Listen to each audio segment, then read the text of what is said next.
before Duke Nukem 3D, there was Rise of the Triad. You see, the developers who worked on this game would go on to work on Duke 3D. Now, Rise of the Triad in many ways can be almost considered a Duke Zero.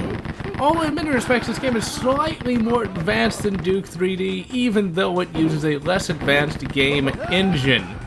You see, Rise of the Triad is one of those very few games from the 1990s that is just complete.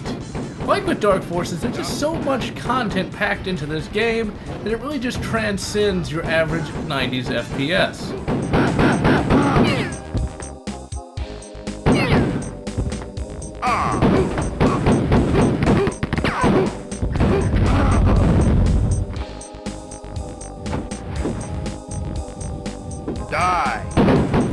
This game uses a modified version of the Wolfenstein 3D engine, and that mainly is evident by the 90-degree walls.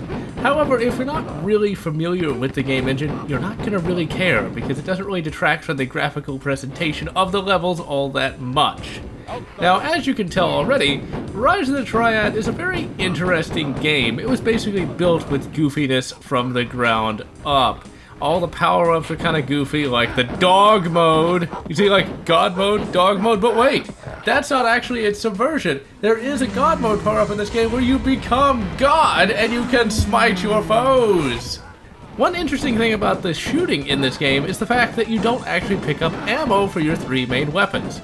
Now you have a pistol, a double pistol, and then a machine gun. Although the machine gun is an MP40, which I find somewhat odd in this game, mainly because this game is supposed to take place 1 year in the future. So in 2014, you're going to be toting an MP40, which at this point is over 70 years old. Not really seeing that happening. And also, the pistols are interesting. These are P64s. Not really the weapon you would see cultists armed with, mainly because at the time this game came out, at least, they were relatively rare. This game also introduced the concept of ludicrous Gibs. Basically, if you shoot somebody with a rocket launcher, they explode into clouds of glorious offal. I think I probably enjoyed that a little too much. One of the best power-ups of the game is a flight power-up, just like in Heretic. The fact they were able to do that with the Wolfenstein 3D engine is nothing short of amazing. And really, with this review, I have only scratched the surface of all the great content found in this game. Hell, if you fire a rocket into a wall next to this priest forge, it'll warm it up and thus give you more health. Really, of all the legendary first-person shooters of the 90s, this has got to be one of the most underrated of the lot. Hell, it doesn't even have a great source port.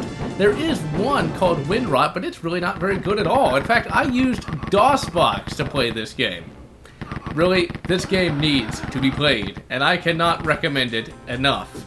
And so, this is John, wishing you good Half-Life, good Quake 2, or whatever makes you happy.